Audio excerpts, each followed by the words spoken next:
Adik sa'yo, adik sa akin. Uy!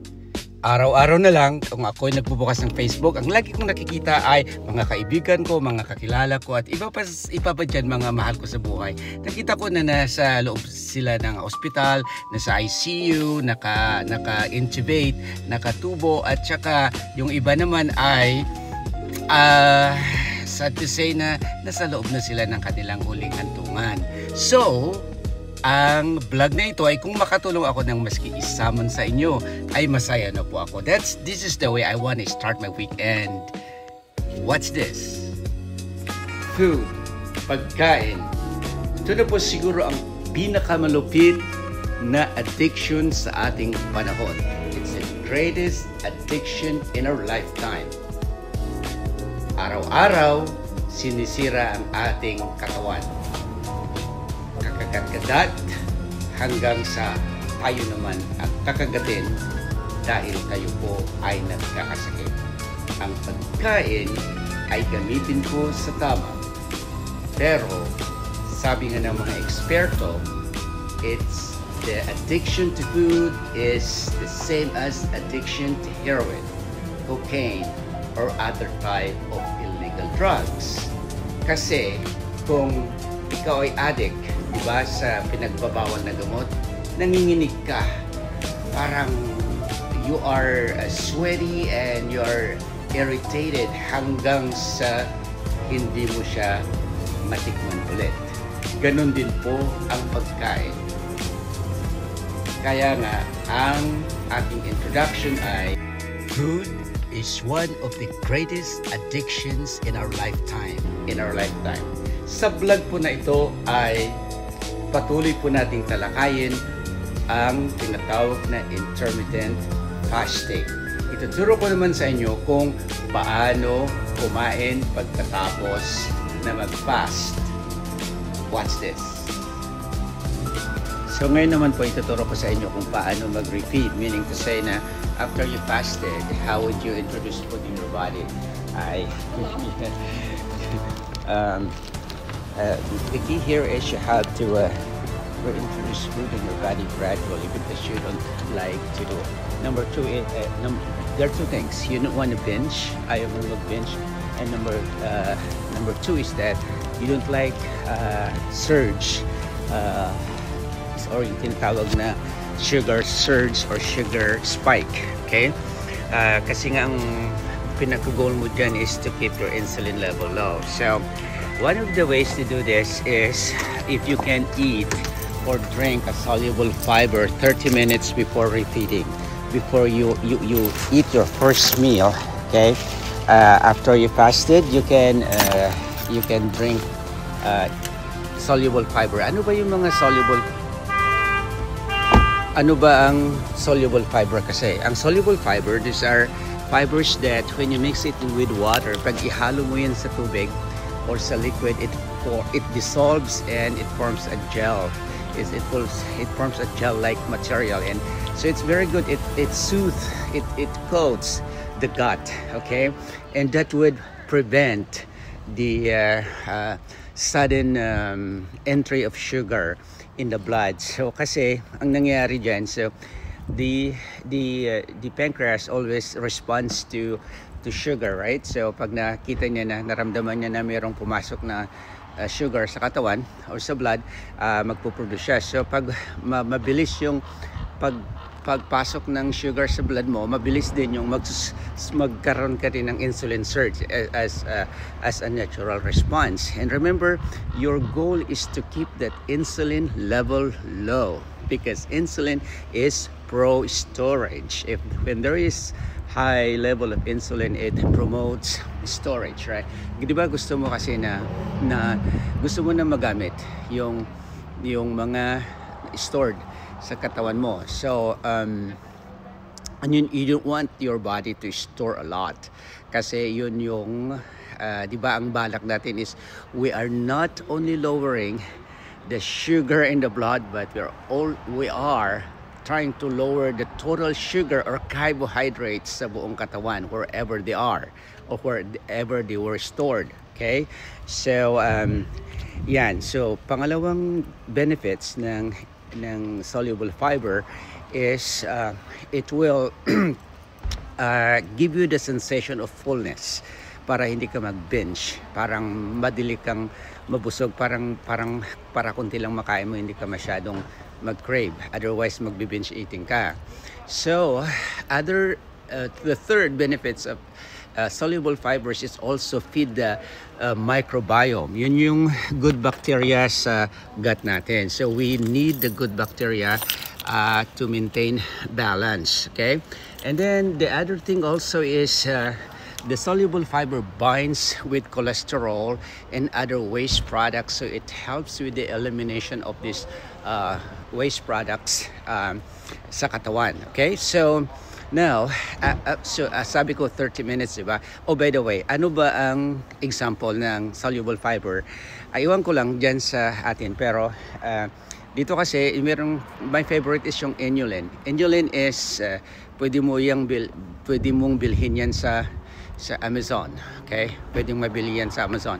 So, I will put 2 scoops of inulin sa coffee ko, or sa tubig 30 minutes before I refeed.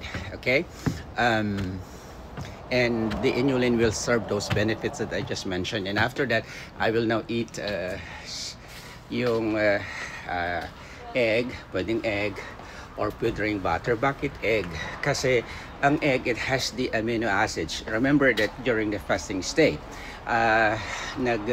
you use up a lot of your amino acids because the body has to convert that as a form of energy through the process of gluconeogenesis. You use up a lot of your amino acids in order for your body to produce glucose, kasi nga walang pumapasok na glucose, diba? Ngayon, egg has, I think, 6 or 9 essential amino acids there, so it's a good source for you to reintroduce to rebuild. Kasi ang egg kasi talaga mayaman siya sa phospholipids, and it would help to ease back digestion without unnecessary sugar or insulin spike. It also contains lecithin. So, ano bang lecithin? It emulsifies fats, or it helps with the bile flow, which is very important after fasting, for you to get back to the normal digestion. Anyway, so ngayon, bakit butter? Ang butter kasi, it contains butyric acid, yung tinatawag na butyrate. It helps to maintain the integrity of the lining of the gut.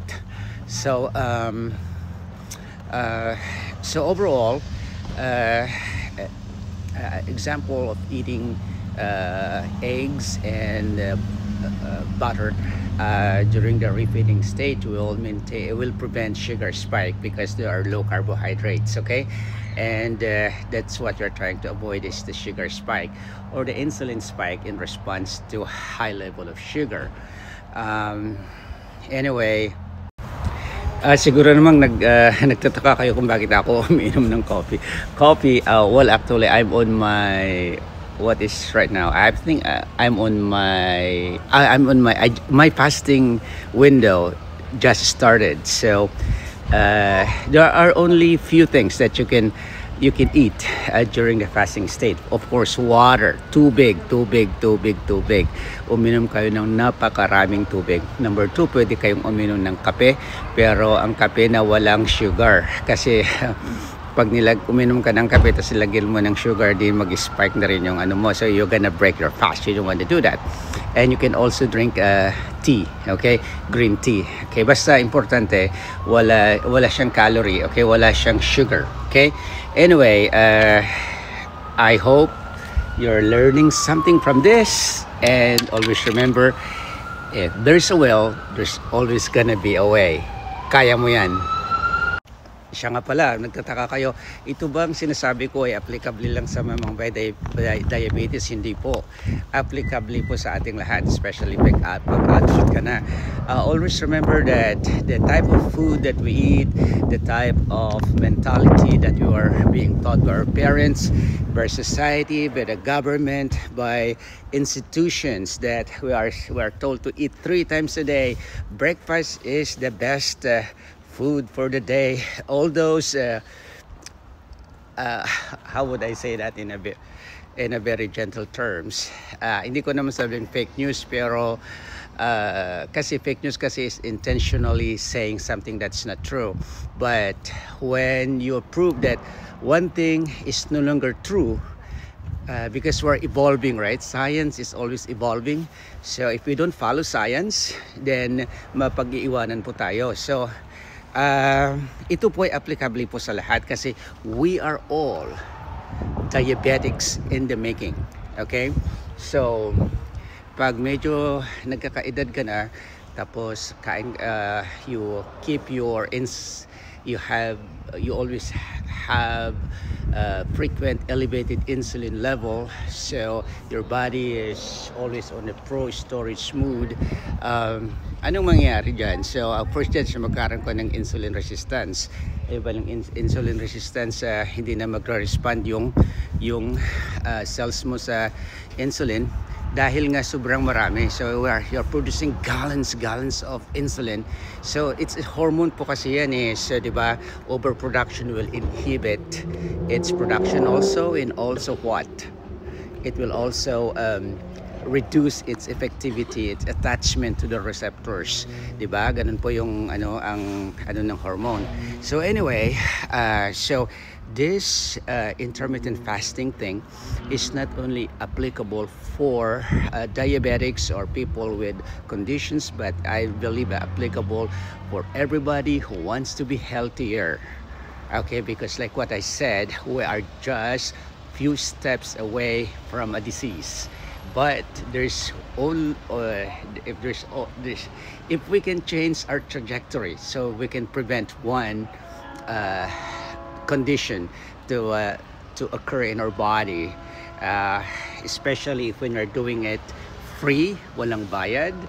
Pangalawa, convenient, and pangatlo, it can be incorporated into your lifestyle. So yan po, sana po ay meron kayong natutunan.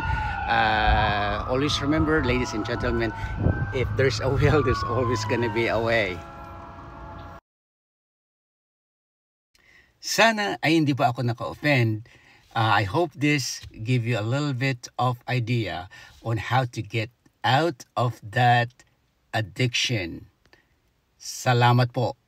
God bless.